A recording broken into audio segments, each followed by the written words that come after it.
Labdien! Es vispirms gribēju pateikt paldies lielu Inesei Mekšai par uzaicinājumu vadīt diskusiju ciklu šī projekta ietvaros, kas izsekos mūsu senajām ārstniecības augu tradīcijām no sendienām līdz mūsdienām, protams, saistītām ar sievieti, to, kā šīs tradīcijas ir attīstījušās. Es esmu Muna Meistare, pārstāvu šoreiz biedrību Veselīga Latvija, kuru mēs savulaik nodibinājām kopā ar jau aizsaulē aizgājušo ārsti Ilzi Aizsilnieci. Man patiešām ir žēl, ka viņš šobrīd nav ar mums, bet iespējams viņš šeit pat zālē ir, jo tieši Ilzīte lielā mērā bija tā, kas caur savu ārsta praksi un visām savām aktivitātēm, kas spēja mest šos tiltus, savienot mūsdienu zināšanas ar šīm senajām zināšanām un katrā savā pacientā mēģināt iesēt šo vienotā veseluma un holistisko pieeju. Un šeit es patiesībā nokļuvu zināmā mērā pateicoties Zeltītei, ar kuru mani savulaik saved kopā Ilze, un tā viss tādā vienotā veseluma ķēdītē ir attīstījies. Un man saruna biedrenis šodien ir Zeltīta Kaviere no Silpkalnu saimniecības, Inga Sīle, kas ir ļoti cieši saistīta ar ekofemme un ir farmakoloģi, un Ieva Ančevska, etnoloģi un grāmatas par latviešu dziedniecības tradīciju veselums autori. Man jāsaka, ka es pirms mūsu šīs sarunas šo grāmatu izlasīju, atradu atbildes uz dažiem jautājumiem, kas man tā kā mazliet mulsināja, bet uz dažiem neatradu. Tā kā par to mēs arī runāsim. Mani sauc Daira Jātniec, un es esmu tas, kas pēta un mēģina pielāgot mūsdienām seno pasaules skatu. Latviešu, lietuviešu un līvu seno pasaules skatu. Un šeit vēl mūsu sarunā būs klāt, un es pa laikam atļaušos iedot mikrofonu Antai Kušrai no Janavas saimniecības. Mēs pirms šīs sarunas mazliet parunājām arī ar Zeltīti, jo, ja mēs paraugāmies cilvēku attiecībās ar augiem, tā nav tikai praktiska lieta, tā nav runa par funkcionālu pielietojumu, tas ir saknes, kas meklējamas gan kultūra vēsturē, gan arī sociālajās attiecībās. Un no zināšanām, mūsu senajām zināšanām varbūt nav saglabājušās tik daudz rakstu liecības, jo tās ir nodotas mutvārdos no paaudzes paaudzēm, bet katrai tautai ir sava radīšanas leģenda, un tā vienmēr ir cieši saistīta arī ar augiem. Un tas, ko es gribētu mēģināt noskaidrot šajā sarunā vispirms, jo tas ir tas pats fundaments, un šodien mēs tieši runājam par fundamentu, kā veidojusies no senajiem laikiem šī cilvēka, nedalīsim varbūt uzreiz vīriešos vai sievietēs, bet cilvēka saruna ar augiem un kā to ir ietekmējusi tā vieta, no kurienes ir nākuši šie augi un nācis šis cilvēks, jo tā ir šo abu dabas vienība, teiksim tā, miedarbība. Un es varbūt došu vārdu sākumā Zeltītei. Jā, tā jocīgi, ka man kā tādai normālai lauku sievai, es tajā brīdī samulsu, kad teicu, un es domāju, ka ir zinātnieki un pētnieki, kas var to tā zinātniski izstāstīt. Bet tā kā jau tika pieminēta arī antropozofija un zintniecība un senās tradīcijas, tad pēc Steinera un pēc daudz tādu zinātnieku un Gētes, tas, kā ir radusies pasaule. Ja? Sākumā bija tas lielais karstums, un tad veidojās tvaiki vai normāli, latviski sakot, garaiņi. Un tad no tiem garaiņiem tur ar laiku izkristalizējās kristāli un tālāk, tad bija augi, un tikai tad bija dzīvnieki, un tikai tad bija cilvēks. Un man teica, kā tad tur tas sākums, bet ko tas plikais, nēdušais cilvēks uz tās zemes darītu, ja? Un par augu valodu man vispār liekas tik jocīgi, ka šitais ir jāmēģina kaut kā ielikt vārdos, ko man liekas, ka mēs daudzi vienkārši zinām. Un ne tās mūsu vecās mammas tur tā baigi smalki skaidroja, vienkārši rādīja, stāstīja, un tu visu klausījies un saprati uzreiz. Un man pirms tam prasīja par to augu valodu, kā tad augs var pateikt.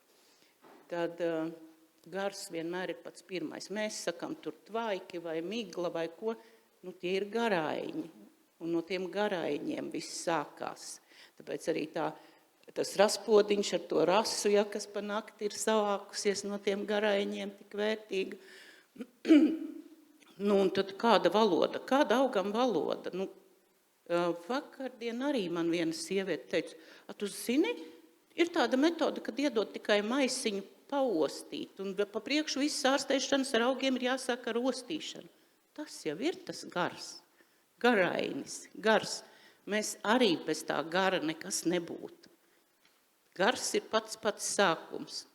Un tad jau tā ķēdīt tur pavisam vienkārši aizvērpjas, vai ne? Kaut kas vēl piebilstams būtu? Jā, tā piebilde ir tāda, ka mums vienmēr stāsta, tā kā, ka mēs varētu būt attīstījušies, izgājuši attīstības periodu no akmens līdz augam, no auga līdz dzīvniekam, tālāk līdz cilvēkam, tad šī pati antropozofija ar savu zinātni saka, nē, vispirms no cilvēciskās būtības atšķēlās augs, pēc tam dzīvnieks, un pēc tam tikai fiziskā pasaule. Un tas nozīmē, ka augs mums ir jāskata ļoti, ļoti augstu, un tā viņa vērtība tiešām ir vairāk tajā dvēselē, nevis tajā minerālī vai tajā taustāmajā lietā. Tad jebkura draudzība ar augstāko auga būtību būs tā vērtīgākā. Es vēl pirms jaunākai paudzei došu vārdu. Gribētu tomēr iedot vēl vārdu arī Antai, jo arī ar viņu kaut... Jā.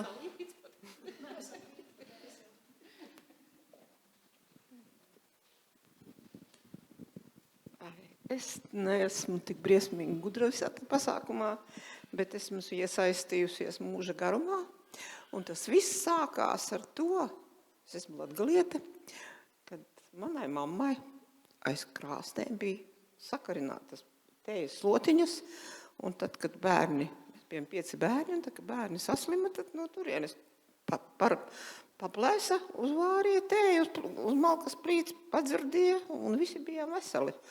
Un tad, kad beidzās Krievu laiki, kā es saku, un mēs ar pliku pakaļu nokritām jaunā valstī un nebija naudas, ar ko dzīvot. Un tur arī sākās man šīs pasākums ar tām zāļu tējām. Un tad es kaut kā arī atcerējos to. Es domāju, bet mamma taču ārstēja. Un kāpēc es arī nevarētu? Paldies. Ieva, un tā kā jūsu grāmata lielā mērā ir tieši par to, es varbūt jums lūgtu izstāstīt to savu sajūtu, jo bez sarunas ar augiem, es domāju, grāmatā nebija iespējama. Un kāda ir tā jūs tieši privātā sajūta, kā šīs attiecības varētu būt sākušās? Tajā, es domāju, būs daļa no kaut kāda garīguma aspekta, jo to šobrīd arī mūsdienu etnofarmakoloģija, kas gan ir tikai 25 gadus jauna zinātne, pievieno. Bet jā, kāds ir šis stāsts? Es gribēju par to iepriekšējo atbildēt, jo kā etnoloģi, mums tās bija par leģendu, es atcerējos teiku par zemes radīšanu. Vai jūs zinat, latviešu teiku par to, kā viss sākās. Un sākumā bija dieviņš, kas tur viens pats debesu jumā tur plivinājās, un viņam bija garlaicīgi. Un viņš jūta, ka ir jābūt vēl kādam, un tur lejā bija ūdens, milzīgs ūdens plašums, un viņš sauca, vai tur kāds ir? Un tad, pēc kāda brīža, no ūdens apakšas atskanēja, Tas ir ļoti sens mīts, jo dvīņu mīti ir paši senākie pasaulē. Un tad no ūdens izlīda velns, kas senatnē bija lielais velis, nevis tas ļaunais. Ja?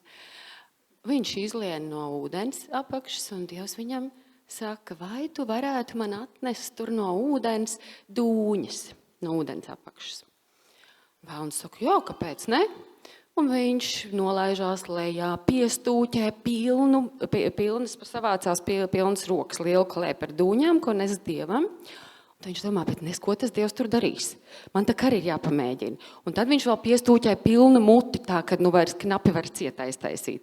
Un izlien ārā, atdod to dūņu klēpi Dievam, un Dievs no tā saveido zemi. Un tad Dievs iedod to radošo impulsu, lai tā zeme aug. Un tā zeme sāk briest un augt, un arī tās dūņas, kas vēlnam mutē, sāk briest un augt. Un tad viņš vairs nevar noturēt, un viņš tā izspļauj uz visām pusēm, un tādā veidā uz zemes radās kalni. Bet ideja, te ir ļoti svarīgs aspekts, tas ir dūņas, un Inga varētu droši vien vairāk pastāstīt par dūņu šo sastāvu, kas arī ir ļoti dziedinošs, kas ietver ļoti daudz radošās substances, un tas ir brīnišķīgs mīts, brīnišķīga teika par mūsu zemes rašanos. Un nedaudz par tām augu dvēselēm. Tad, kad es pētīju dažādās lietas mūsu tautas tradīcijā, man vienmēr gribējās atrast salīdzinājumu kaimiņu tautās, tā ir etnoloģija, lai apstiprinātu un arī dažādos pētījumos zinātniskajos. Un tad man interesēja tas jautājums par augu gariem, augu dvēselēm, kas arī tiek pieminēti. Un salīdzinot ar citām tautām, līdzīgi kā mūsu tautai, kā mēs sakām, kad tie augi vairs nav derīgi tējai un dziedināšanai. Kad viņi vairs nav derīgi? Tad, kad viņi vairs nesmaržo. Un tieši tas pats ir pierakstīts arī Tibetas senajā tautas medicīnā un daudz dažādu citu, arī tuvāko tautas medicīnā, ka tad, kad augs vairs nesmaržo, tad viņš vairs nav dziedinošs, jo ir aizgājis auga gars, jeb dvēseli. Tas ir tas, pie kā turas daudzas tautas. Un pēc šī principi, ko mēs varam sajust tikai intuitīvi un smaržojot, un smarža ir ārkārtīgi svarīga maņa, jo tā attīstās cilvēkam kā viena no pirmajām, jau mammas puncītī. Ja? Pēc tās, es domāju, senatnē cilvēki arī daudz ko atpazina un atpazina augu īpašības. Nebija tā, ka tur gāja bezmērķīgi daudzus izmēģināja atstiep kājas un vēl kaut ko. Cilvēkiem bija šīs maņas vairāk attīstītas, viņi bija vairāk dabu jūtoši, viņi dzīvoja dabas ritmiem atbilstoši un viņi sajuta intuitīvi, kuri augi, kuram brīdim ir vajadzīgi, jā, un par mani pašu es vienkārši arī tajā uzaugu. Es uzaugu tajā, ka man vecais tēvs vienmēr mācīja augus un tējas lika vākt, un mana mamma to darīja, un mana vecmāmiņa, no kuras es mantoju arī vārdu un interesi par augiem un dziedniecību, vārdā Ieva, viņa bija zāļu sieva un daudz ar to arī nodarbojās. Jā, es arī, Inga, gribētu jums pajautāt par jūsu stāstu sākumu, jo acīm redzot, arī tā ir kaut kāda pārmantojamība. Jā, tieši tā. Tad, kad es biju maza, es dzīvoju laukos un vēl joprojām dzīvoju laukos, tuvu dabai, tikai būtībā tajā brīdī, kad studēju, tad bija Rīgas posms.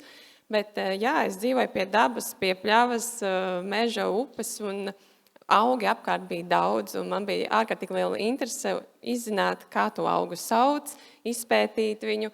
Un arī skolas laikā man ļoti padevās gan botānika, gan arī ķīmija, kas attiecīgi dod informāciju par šo, kāds ir tas ķīmiskais sastāvs augos. Un jā, man vecmāmiņa vāca ārstniecības augus un tos plaši lietoju. Un tāpat arī īstenībā, ja es salīdzinu, skatos saviem vecākiem, tētis, no kur tātad vecmāmiņas dēls bija mans tētis, ar kuriem mēs tā kā kopā dzīvojam, un tieši tētis bija tas, kurš vairāk ikdienā praksē gatavoja tējas, piemēram, no aveņu kauliem, ja bijām saslimuši.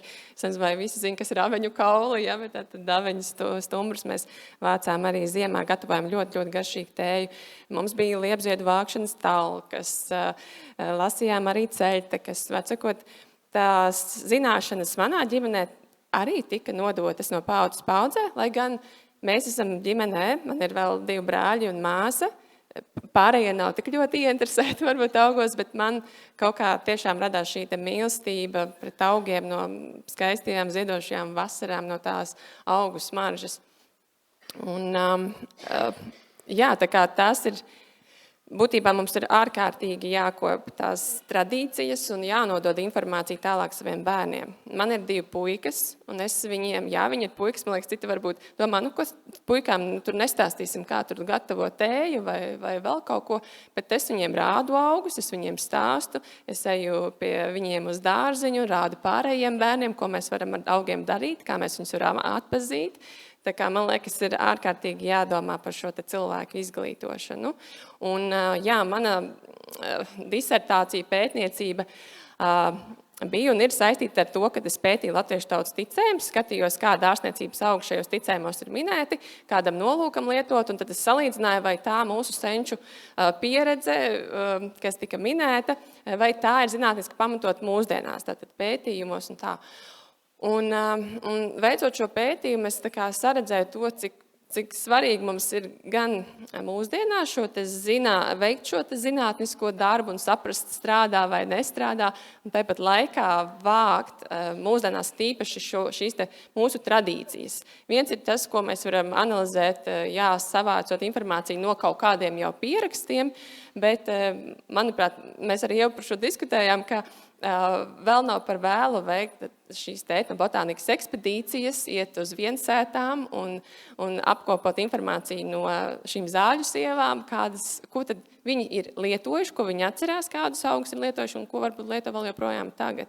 Jo tikko es arī atgriezos no komandējuma Beļģijā, un man bija žēl runāt ar kolēģiem, kas ir arī pētniecībā, kuri māca studentiem farmakognoziju, kas ir par ārstniecības augiem, bet, teiksim, tā docētāja, viņa pati nevāc augus, viņa ļoti patiesībā maz zina augus, viņi tur ar studentiem kaut ko māca, bet ļoti tā virspusēji. Tādā ziņā mēs esam ļoti bagāti, mēs esam, bet mums ir svarīgi arī šo te informāciju piefiksēt un neaizmirst, un par to tiešām ar to lepoties un to godināt.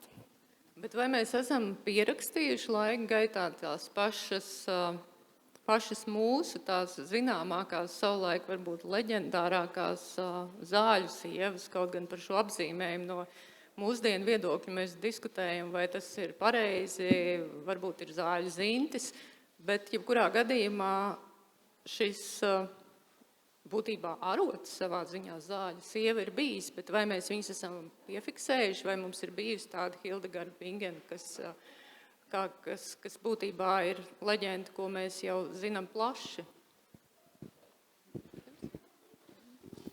Es noteikti nesrakstīju. Man nācās daudz veikt lauku pētījumus, ļoti daudz intervēju tieši laukos dzīvojošos cilvēkus, kas kā un kad viņi lieto ārstniecības augus un dabas līdzekļus. Diemžēl man ir jāatzīst, ka daudz pierakstu tieši šajā jomā nav. Varbūt arī tāpēc, ka tā joma netika ņemta nopietni, un to es uztvēru kā savu uzdevumu, izbīdīt tautas dziedināšanas tradīciju zinātnes plānā, lai to beidzot uztvert nopietni un beigtu saukt par maņticību.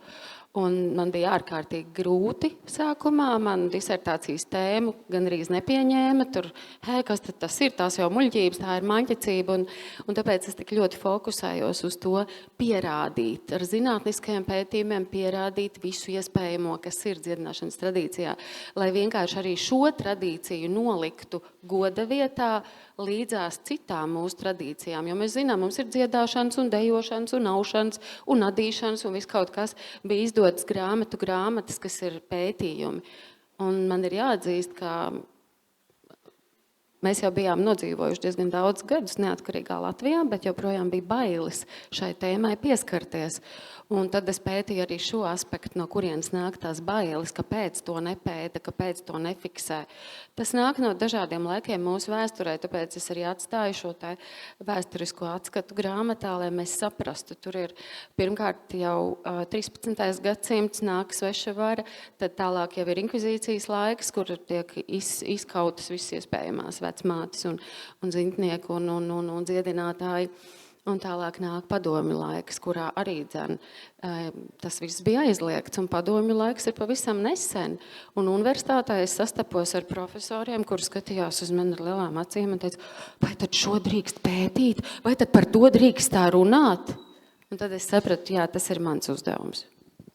Bet vienlaicīgi šīs tradīcijas tomēr ir izdzīvojušas visus šos laikus, arī padomu laikus, jo es atceros, es arī skolā vācu maisiem ceļmalu lapu, kurus vajadzēja nodot aptiekās. Tā kā no vienas puses varbūt ir tajā laikā varbūt tā mājiņticība nebija tā ieklasificēta, kā tas notika tieši, man liekas, varētu teikt, kaut kādos pēdējos gados, kad mēs runājam par raganu dedzināšanu viduslaikos, bet zināmā mērā mentāli raganu dedzināšana jau turpinās, nekur jau viņa nav beigusies, vai ne? Nu, tieši tā, viņa nekur nav beigusies.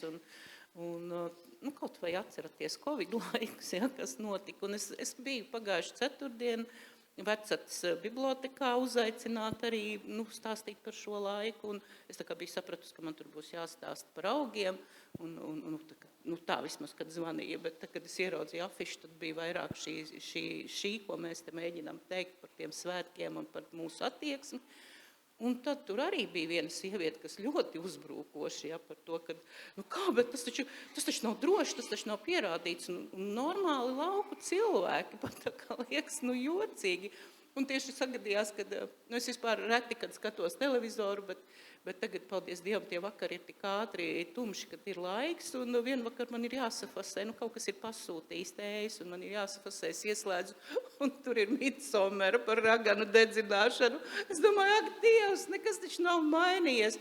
Un beig galā, kad Ilzīte aizgāja, tad tie komentāri arī bija, tas bija kaut kas, es domāju, kā var mūsdienās deputāts pateikt, ka katrs miris homeopāts ir iegūms tautai, ja?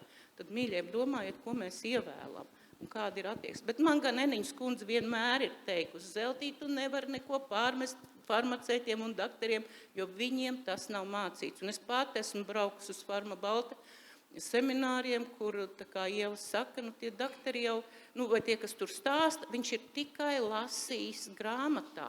Bija seminārs par augiem mazajiem bērniem līdz 3 gadiem, ja, un ja tur tādam mazam bērnam liek, dakteris taču to stāsta, vai ne? Un ja viņam tagad sāks dot balderjāņus un māteri, tad ir skaidrs, ka tas cilvēks vispār māteri nav pagaršojis. Tie, kas ir pagaršojuši, tie zina, man liekas, ka viņi ir briesmīgāk rūkti par vērmeli vai par ko, vai ne? Kā mazam bērnam kaut ko tādu var dot un izpratne par to, ko augs dara, mums ir, bet vienkārši mums šobrīd ir tas internets, un tāpēc varbūt arī mēs neko nepierakstam, jo es arī kaut ko tur izlasu, es izlasīju, un tad pēc tam jau atradīšu, tur vēl noglabāju sev kaut kur datorā, un tad dators vienkārši sadeg, un nekas man tur atkal vairs nav, ja. No vienas puses ir labi, ka ir tas internets, mēs ļoti daudz no visām malām varam saņemt šo informāciju, bet tai pašā laikā tur ir tik daudz virspusības, un visskumjāk tieši tas, ka cilvēks nāk priekšā un to pašu turpina, un ja vēl tas ir augstskolā un dakteru semināros, tad tas pavisam traki, ka tas ir virspusēji. Būtībā sanāk, ka mūsu galvenais uzdevums šobrīd ir atrast to īsto un pareizo veidu, kā tās zināšanas, ko mēs vēl varam apzināt autentiskas, arī lauku pētījumu laikā, kā viņas nodot, un nodot tajā valodā, ko saprot mūsdienu cilvēks. Tas ir pats svarīgākais, jo padomju laikos es biju komjunas sekretāra, un jebkuru pasākumu mēs aizupē tehnikumā, tur bijām prom no civilizācijas, un viss kaut kas bija pašiem jāorganizē. Un ko tik mēs nedarījām? Bet es zināju, ka priekšā vajag pateikt PSKP 25. kongresa gaismā jauniešiem, un dabū gatavu pilnīgi visu. Acīm redzot, šobrīd ir tieši tā pati Ievai un visiem, kas zina, kā to var pasniegt, tā ar to zinātnisko piegājienu, tās mūsu vecās lietas. Tur tāpat ir jāmāk pateikt to vienu teikumiņu priekšā, ka tas ir pārbaudīts. Jo tas, ka zinātnieki pierādīja, tas jau arī nestrādāja. Tagad jau ko tur var pierādīt un uzrakstīt, bet tiešām ir jābūt kaut kādiem tādam. Tika pieminēta folklora, bet tā kā senie pieraksti. Pasakas ir viena no senākajiem pierakstiem, vai ne? Tāpat kā ticējumi. Un es domāju, ka ļoti daudzās pasakās visu izglāb brīnumzālīte, viena pati brīnumzālīte. Tā kā pieraksti jau ir. Un tikai Viļņu Jāni izglāba, jā. Un mums vienkārši ir jāsaka, kad pasaka to, ko vajag. Un tiešām ir jāsāk no bērna kājas. Jāiet ir tur skolā un tur no skolas, jo ja ģimenē to neiemāc, tad vismaz varbūt skolā tas ir tā kā jāsāk no mazas sēkliņas izaudzēt. Tāpēc ir jābūt pašiem aktīviem. Es, piemēram, cenšos tā arī darīt. Es, kā jau minēju, es eju uz dārziņu, es stāstu bērniem, un es eju arī uz skolām. Ja man paaicina, es eju, izstāstu, kas ir augi, kā mēs tos varam lietot, paši gatavot ēst. Tikai caur savu tādu praktisko piemēru un izdarot varbūt vairāk. Es par to nesaņemu naudas savā brīvajā laikā vai ziedojot darba laiku, es eju un to izdaru, jo es zinu, kāds būs ieguldījums nākotnē. Tā kā mums ir, man liekas, jābūt tādiem sociāli atbildīgiem un pašiem arī vairāk jāiesaistās un jāizglīto. Es piekrītu to, ka mēs dzīvojam nenormālā informācijas apjomā, un mēs tiešām varam ļoti viegli nomaldīties un neizprast informāciju, kas mums tiek dota.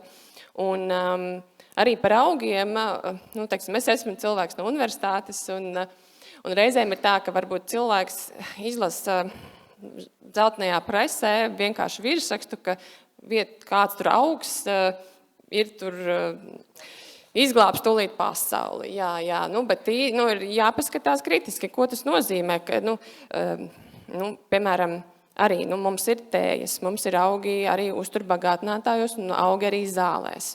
Un daudzi nesaprot, kā atšķiras tēja, uzturbagātinātājs un zāles. Un, teiksim, augu gadījumā, vismaz Eiropā, zāļu gadījumā ir izņēmums.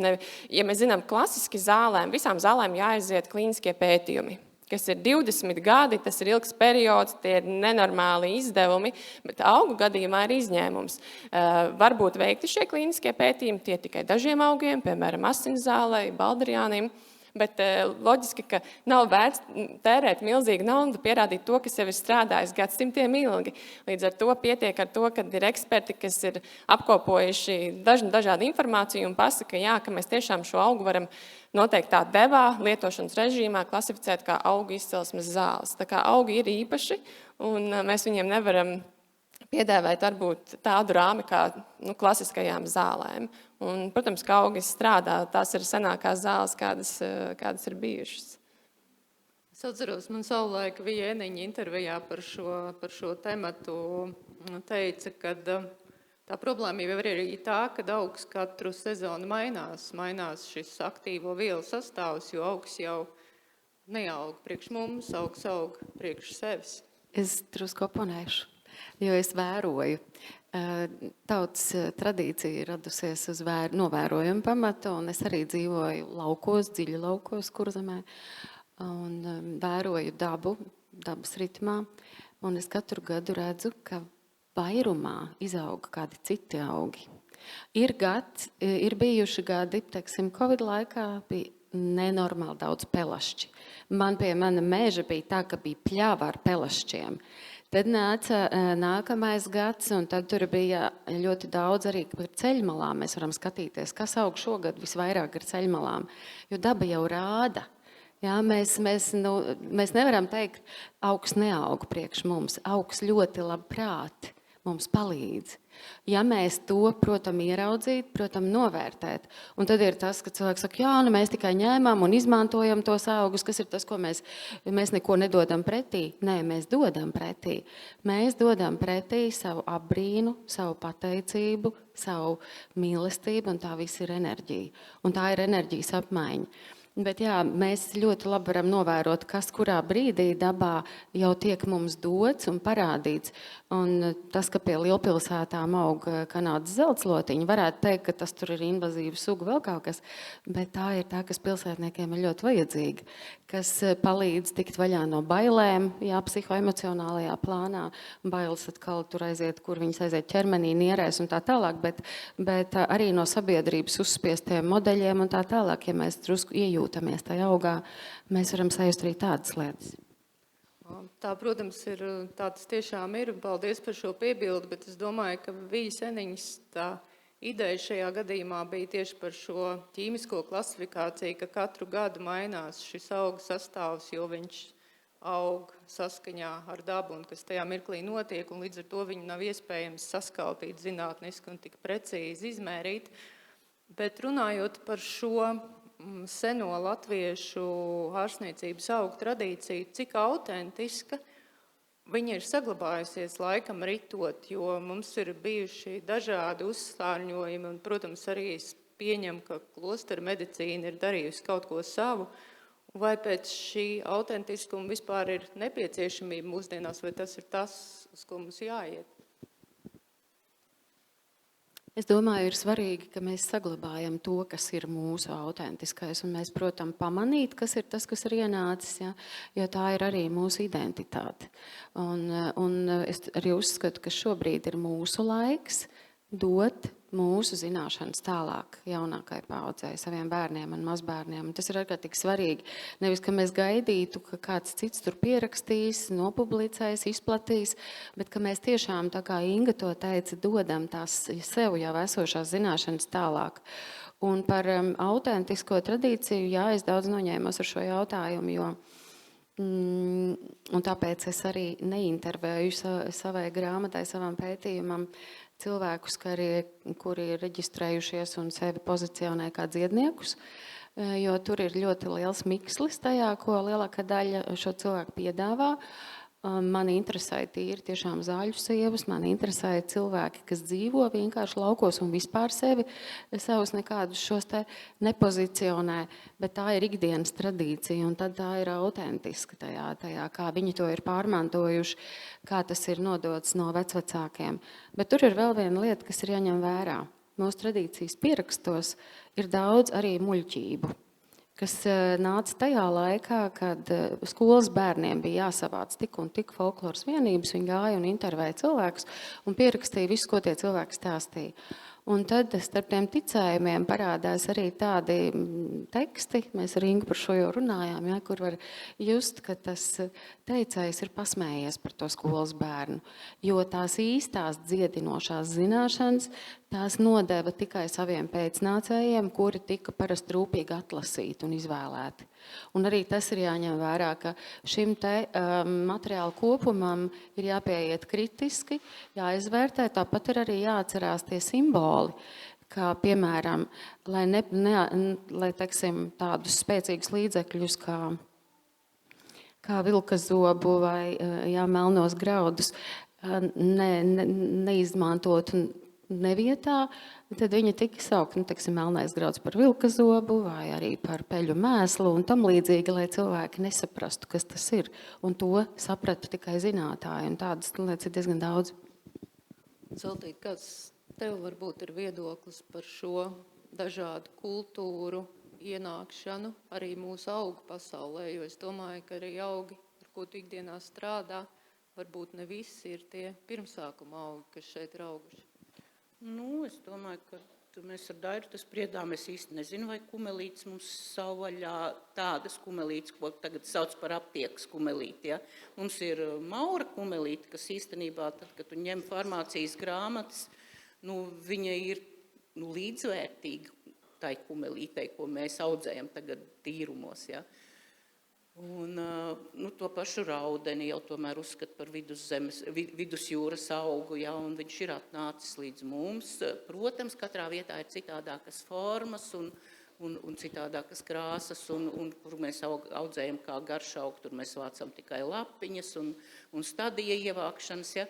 Bet tiešām par to pelašķi tas ir tik ļoti labs piemērs. Viņš tiešām tīra ne tikai mūs, bet arī zemi, jo apskatieties, kur visvairāk pelašķi ir gar ceļmalām, benzīntankos ir mauriņš nopļauts, bet pelašķis un vībotni tur tik un tālien augšā. Un Covid laikā tas bija tik ļoti svarīgi, jo Covid tā lielā blakna bija tā, ka veicināja to trombu veidošanos, un pelašķis, jā, ir brīnišķīgs, viņš aptur asiņošanas, dažne dažādas, un neveido trombus, jā. Bet tas, ko es gribēju tā kā vēl šajā sakarā pateikt par to nodošanu tālāk, es zinu, ka daudzas raksta gan Facebookā, gan kur tik visur, ja, bet lūdzu, ja jūs rakstiet par vērmeli vai vienalga ko, nerakstiet tikai to, kam viņš der, bet pierakstiet arī visas blaknes. Es jau Unai pilnas ausis piestāstīju par Baldarjānu, ja, un tas, kas es redzu savā apkārtnē, jaunas sievietes, kuras ir darbos un pienākumos un māmiņas un tā ārprāt stresā. Un, manuprāt, tas, ko es redzu, katrs jauns darbīgs sievietes Somiņā, tāpat kā ir Spogulīts un Ķeme, ir mazās celtinās tabletītes, Baldarjāņu tabletītes. Ja, un tas, ko es redzu, ka ar laiku tās sievietes visas tiek pie veģetatīvās distonijas. Un tad man pašai bija gadījums, kad es iegāju aptiekā un saku, man tur vajag to un to. Un es saku, man jau nevajag tai vainai, man vienkārši vajag nopirkt, lai man šite būtu miers. Ja, un es jau tā kā eju ārā ar to smērīti un aptīknes no pakais. Bet mēs jums varam iedot Baldarjāņu tabletītes, un tad gan es uzsprāgu. Ja, un skaidroju viņām, ar ko atšķirās Baldarjāņa iedarbība nomierinošā, ka tev piegriež skābekli un tu paliec tāds te. Un iedomājieties, ja tādas zāles liek mazajiem bērniem dzert, ja, tas ir kaut kāds ārprāts. Bet tās, kuras raksta, es zinu, ka daudzas raksta, un pilns, es jau tikai Facebookā esmu, ja, bet Instagram es īpaši neskatos, man vienkārši visam nepietiek laika, bet tie raksti, manuprāt, daži ir vienkārši kaitīgi. Viņi ir, tas ir briesmīgi, ja raksta tikai to, vai par to pašu ugunspuķi, ja, bet blaknes vai kāpēc noteikti nevajadzētu vispār netiek pieminēts. Un tā mēs tiešām pašas esam, es nezinu, pat par raganām negribas saukt, nejaukas mēs esam, ja mēs neuzrakstām visu. Bet par to, ka tie augi mums nāks, viņi nāk, viņi iet. Šobrīd jau vispār es nesaprotu, kur mēs vāksim augus, jo mūsu pašu draugi Dunduri, ja, lielā saimniecība, kas ir vēl kopš padomju laikiem, meklē brūkleņu lapas. Man ir draudzenītes, kuras lasīja kādreiz brūkleņu lapas priekš Tereško tējām. Es viņām zvanu, viņi saka, nē, es jau nevaru nevienā mežā vairs iet. Visi meži ir privāti. Tu nedrīkst nekur iet. Tad man nāk smiekli par to, ka mums, viņai, pie tam tai vienai sievietei dēls ir mežnieks, ja, un viņš ir atvedis viņai lielu to lēmumu jauno, ja, ka tur tos augus lasīt nedrīkst, jo mēs iznīcinām viņus, ja, bet tai pašā laikā, ka viņi ar tiem harvesteriem viņus tur iebrauc tajās metrīgajās risās, tas neskaitās, bet ja tu iesi un griezīs brūkleņu lapas, tad tu esi maita, ja. Tāda, kas reāli attaug, tur tai viena, tā kā es viršus griežu vienā vietā, ja, tikai vienu gadu tur, un nākošajā gadā tur, un trešajā gadā kaut šitien, ja, viņi visu laiku attaug, un nav vecie zari jālasa laukā no viņiem, un tā doma par to, ka nāk jaunas kultūras, viņas ienāks. Kādu brītiņu, ja paliks siltāks, es pieļauju, ka Ingveru arī mēs iemācīsimies audzēt uz vietas, ja. Un, kas mani iepriecina, pateicoties šai Lada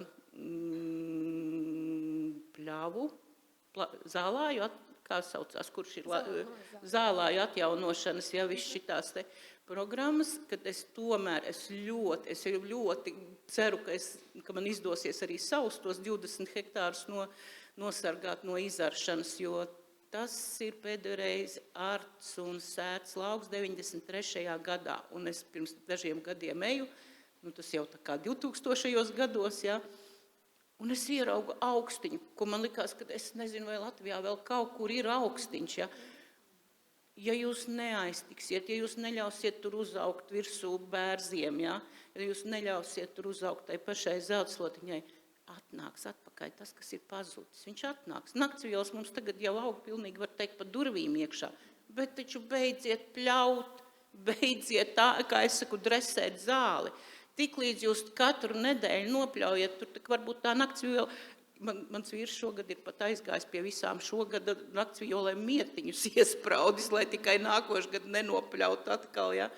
Un mums ir visas iespējas dabūt kaut ko atpakaļ, tai pašā laikā es esmu šausmās par šiem vēja parkiem, ja, un kur es vispār saprotu, ka neko tur atgriezeniski nevarēs, ka tur būtu tie cementi ielieti, bet vienkārši ir jādara, un nevis jāklusē, bet jādara, un reāli jārīkojas, nevis tikai jāsēž divānā un katru saka pirsti ap divānā.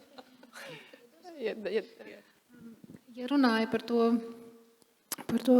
tiem augiem, vai tie tā kā mūsējieni, cik viņam liela tā vēsture. Protams, kad pieminēja 13. gadsimtu, viņi nāca paši ar saviem augiem.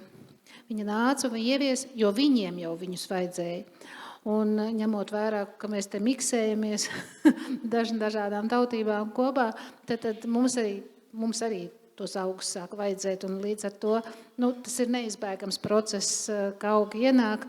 Un vēl viena lieta, tiem ienākušiem augiem ir ļoti laba garša un smarža, un tad jau mēs varam vienkārši bagātināt tos savus sastāvus. Galvenais nosargāt to, kas ir mūsējai.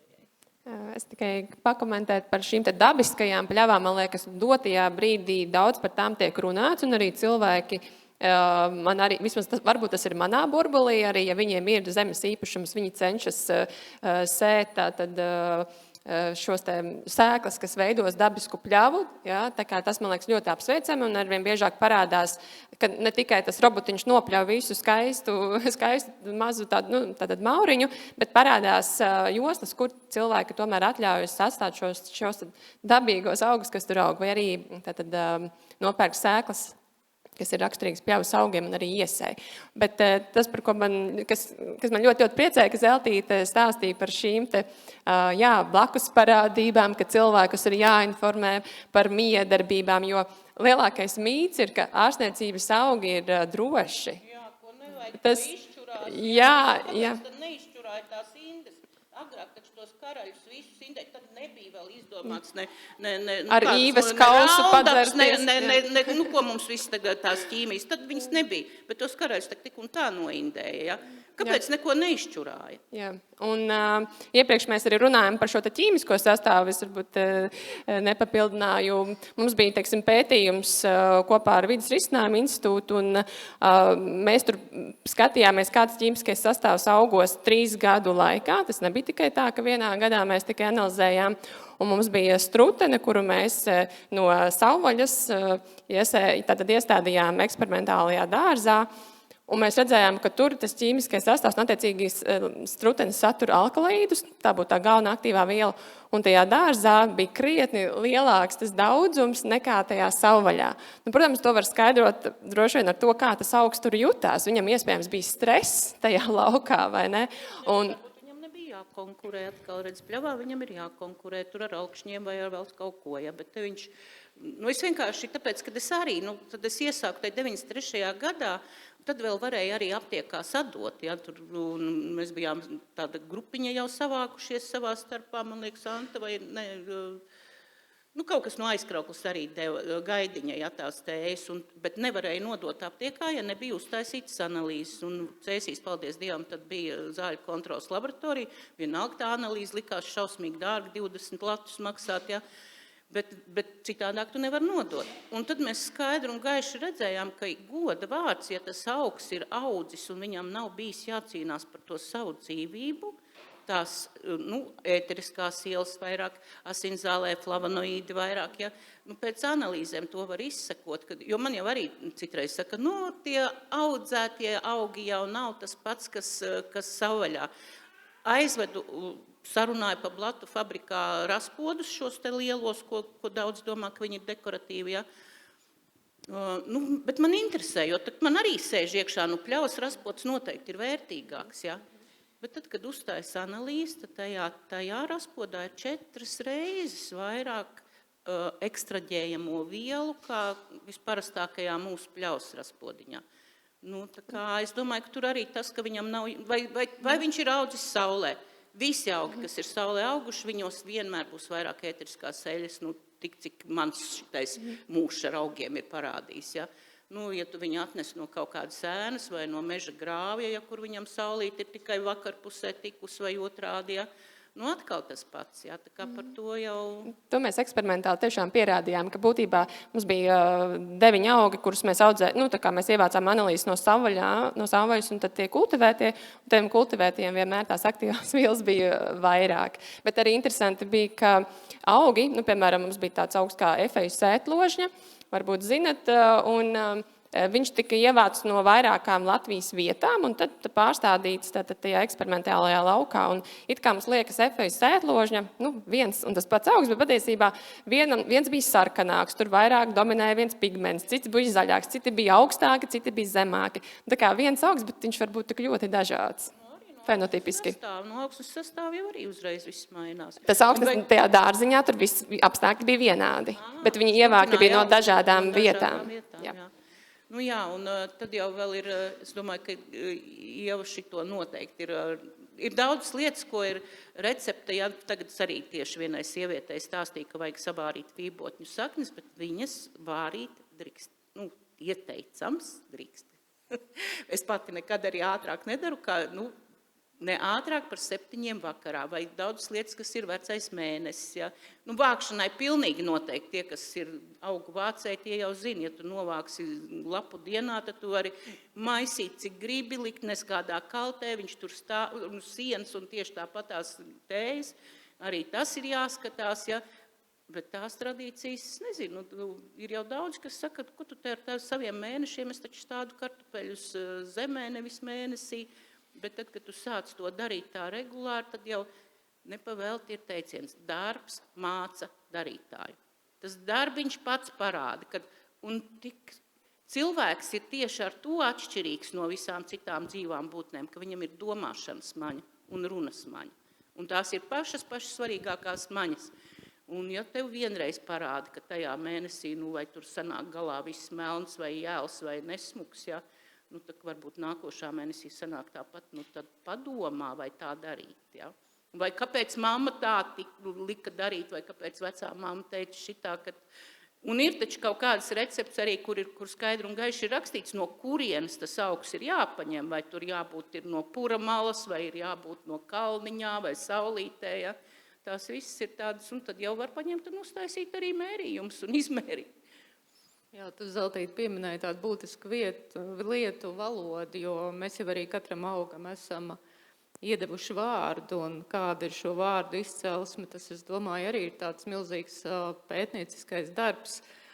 Bet tā kā mums mazliet iet laiks, kaut mēs esam ierunājušās, es domāju, ka kaut kā rezumējot, man ir tā sajūta, ka iespējams tas varētu būt viens no šī projekta, kur ir apvienojušās tiešām šīs 7 bioloģiski certificētās saimniecības, kurās visās tiek audzēta ārstniecības augi, kopīgi gan mēģināt šīs zināšanas apzināt, gan arī padarīt viņas pieejamas cilvēkiem, arī runājot par šīm blaknēm, jo tā būtu tāda sarunāšanās, kas mums joprojām arī ļoti iztrūkst. Es uzskatu, ka varētu varbūt šim projektam iedot vēl tādu papildu apakšu uzdevumu, kas būtu svarīgi, ja mēs runājam par tradīcijas saglabāšanu, un ārstniecības augu vākšana ir ļoti būtiska tradīcija, lai mēs varētu kaut kā visi kopā sabīdīties un to arī ielikt starp tām vērtīgajām tradīcijām nacionālā kultūras mantojumā un varbūt pat līdz UNESCO aizbīdīt. Tā būtu tāda svarīga lieta, jo mums ir dzīvs kaut kas tāds, kas daudzās rietumu zemēs vairs nav dzīvs, un man diezgan daudz aicina uz Vāciju, uz dažādiem semināriem, lekcijām, un cilvēki brīnās un apbrīno, ka mums tas viss joprojām ir tik dzīvs. Un mums vajadzētu pašiem to novērtēt un arī atzīt kā vērtību arī šo momentu. Un tad, protams, sadarbībā ar pētījumiem, ar farmakologiem arī uzsvērt, tad kas būtu jāzina par katru augu. Jo, protams, es domāju, tas ir izdarāms, jo ar sēnēm mēs to esam izdarījuši. Sēņu lasīšana mums ir daļa no mūsu kultūras kanāla. Bet tā augi nav, jā, augi nav, un augu vākšanas tradīcija, manuprāt, ir viena no pirmajām un senākajām. Uzdevumi.